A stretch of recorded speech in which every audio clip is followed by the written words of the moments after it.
बहुत हुई पेट्रोल की मार, अब की बार मोदी सरकार। वो पेट्रोल के दाम और डीजल के दाम 90 से 110 के बीच में झूल रहे हैं। जो 400 रुपए का गैस का सिलेंडर था वो 1150 रुपए पर मिल रहा है। जो सरसों का तेल कभी 40-50 रुपए पर था 200 रुपए भी पार कर गया।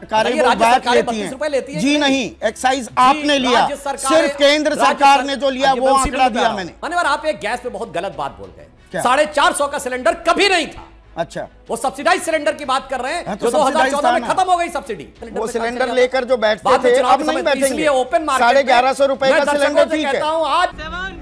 आज गरीब कितने हैं देश में सुधांशु? पैमाना क्या है गरीबी का? आंकड़े क्यों नहीं आ रहे? आपने एक नया पैमाना खड़ा कर दिया। बात तो सही है। मान्यवर, आपने अभी अपने शुरुआती उद्बोधन में बोला कि गरीबी को निर्धारण करने का कोई आंकड़ा नहीं, पैमाना नहीं है। अब आप कह रहे हैं कि पैमाने आए, आंकड़े दबा। अरे कहना क्या चाहते हो? ठीक है, तो आप अपना वक्तव्य पहले स्पष्ट कर लीजिए। नहीं, मैं स्पष्ट, आपका क्या स्पष्ट ना कोई पैमाना नहीं है या पैमाने पे आंकड़े को पैमाना है ही नहीं। गरीबी का जो खर्च के आधार पर था वो न जाने कहां चला गया। सही पकड़े हैं। अब आपने मल्टी डायमेंशनल पॉवर्टी इंडेक्स लेकर आए हैं, उसमें स्वास्थ्य और शिक्षा भी जोड़ दिया, उसका भी पुट और इनकम का भी पुट जोड़ दिया है। पर उसका असल पैमाना क्या है उसमें आप कहीं ना कहीं गोल गोल घूमने लगते हैं। जो लोग गोल गोल घूमने की बात कहते हैं वो तो इस बात को समझने को तैयार ही नहीं होते कि असल पैमाना क्या है। उदाहरण के लिए मैं अपने आप वो विषय लेके आता हूँ। आज आप कहते हैं कुछ खाद्य वस्तुओं के दाम बढ़े हुए हैं, बहुत हल्ला मचाते हैं, पर रेट ऑफ इन्फ्लेशन यानी महंगाई की दर क्या है? 4.5%। कुछ भी 2013 में 13% थी। इसका मतलब यदि 4 चीजों के दाम बढ़े हैं तो 14 चीजें ऐसी भी है जिनके दाम बहुत नियंत्रित हैं और जीवन में हमें हर चीज की जरूरत होती है। जैसे हमें जरूरत होती है पेट्रोल डीजल की। मजा आएगा ना भिड़ो। बहुत हुई पेट्रोल की मार, अब की बार मोदी सरकार। गजब बेइज्जती है। 3 रुपए 58 पैसे जो एक्साइज ड्यूटी डीजल पर होती थी, 9.5 रुपए जो पेट्रोल पर होती थी, आपने लगातार 16 बार बढ़ाकर उसे 32 रुपए 80 पैसे और 31 रुपए 90 पैसे तक आप ले गए। और वो पेट्रोल के दाम और डीजल के दाम 90 से 110 के बीच में झूल रहे हैं। अरे बाप रे, ये तो धोती खोल रहा है। जो 400 रुपए का गैस का सिलेंडर था वो 1150 रुपए पर मिल रहा है। जो सरसों का तेल कभी 40-50 रुपए पर था 200 रुपए भी पार कर गया। ये वन ऑफ ही है या सालों से इस बात को भुगत रहा है आम आदमी? शाबाश बेटा। आपको जवाब दे दूं, ये जो आपने कहा कि हमने 30-32 रुपए कर दिया, आपने, वो आपका मतलब कौन है? राज्य सरकारें 32 रुपए नहीं लेती क्या? नहीं।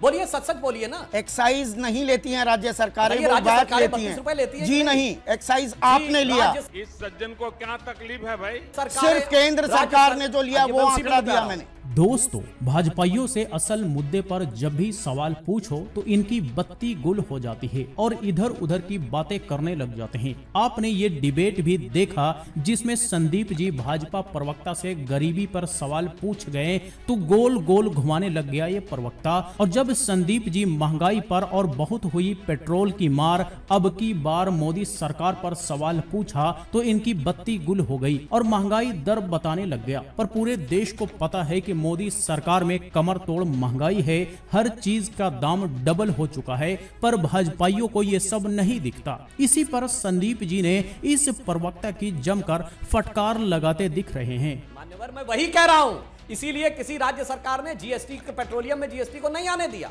कुछ भी वो पेट्रोलियम एक ही प्रोडक्ट है जिसका देश के अलग अलग इलाकों में अलग अलग, ज्यादा राज्यों में विपक्ष की सरकार है कि बीजेपी की सरकार है? क्यों होता है? जीएसटी में क्यों नहीं लेकर आ जाते? जीएसटी में मेजॉरिटी किसकी है? मान्यवर, आप प्रबुद्ध पत्रकार हैं, शायद आपसे चूक हो रही है। जीएसटी में सर्वसम्मत से निर्णय होता है, मेजॉरिटी से नहीं होता। जनता को आप मूर्ख समझना बंद कर दीजिए। सारे राज्य तैयार होने चाहिए, क्योंकि हम ये नहीं कर सकते कि अगर 4 राज्य हैं तो 4 राज्य नहीं। ये नियम है, ये ओहो की बात नहीं है, ये जीएसटी का प्रतिपादित नियम है। और हमने 2 बार अपनी एक्साइज ड्यूटी कम की है। क्या साबित करना चाहता है तू? क्या साबित करना चाहता है तू? केंद्र ने भी भाजपा शासित तो ये सभी राज्य सरकारों की। एक मिनट और दूसरी बात, सुधांशु, एक मिनट, एक आप राज्यसभा सांसद, पूरी बात कर लो। मान्यवर, आप एक गैस पे बहुत गलत बात बोल गए। जली ना, तेरी भी जली ना। 450 का सिलेंडर कभी नहीं था। अच्छा, वो सब्सिडाइज सिलेंडर की बात कर रहे हैं जो 2014 में खत्म हो गई सब्सिडी। हाँ, तो 2014 में 400 का था ना, जाके देखिए। तो जनवरी 2014 में। यही नहीं, अभी और सुनिए।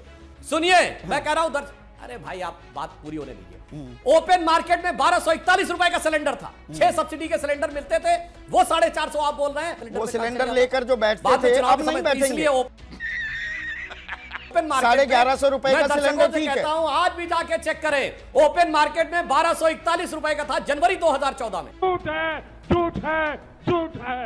चैलेंज से कहता हूं, नेट पे जाके चेक कर लीजिए, हर ईयर तो के 1150 मतलब 1200 से कम है, इसीलिए करता है। अच्छा, विपक्ष करता है। हाँ जी, और पेट्रोल डीजल को जीएसटी में ना लाने की वजह राज्य सरकारें हैं। वाह नमूने वाह, ज्यादातर राज्यों में तो सरकार इन्हीं की है, फिर भी ये जीएसटी लागू नहीं कर पा रहे हैं। इसे कहते हैं जनता को दिन के उजाले में मूर्ख बनाना। और इस पर भी संदीप जी ने जब सवाल पूछा तो बौखला गया सुधांशु त्रिवेदी। ओए ओए मत कीजिए कहने लगा, मतलब इस पर भी इनके पास कोई जवाब नहीं है, इसीलिए बौखलाए हुए दिख रहे हैं। और एलपीजी गैस पर तो ये कूदने लगा, जिस पर संदीप जी ने इसकी तरीके से फटकार लगा दी। और आगे देखिए कि अजीत पवार के लिए लाल कालीन बिछाकर मंत्री बनाने पर संदीप जी ने सवाल पूछा तो इस पर भाजपा प्रवक्ता की बोलती बंद हो जाती है। आप स्वच्छ और स्वस्थ चाल चरित्र और चेहरे की राजनीति करते हैं। अच्छा, प्रधानमंत्री मोदी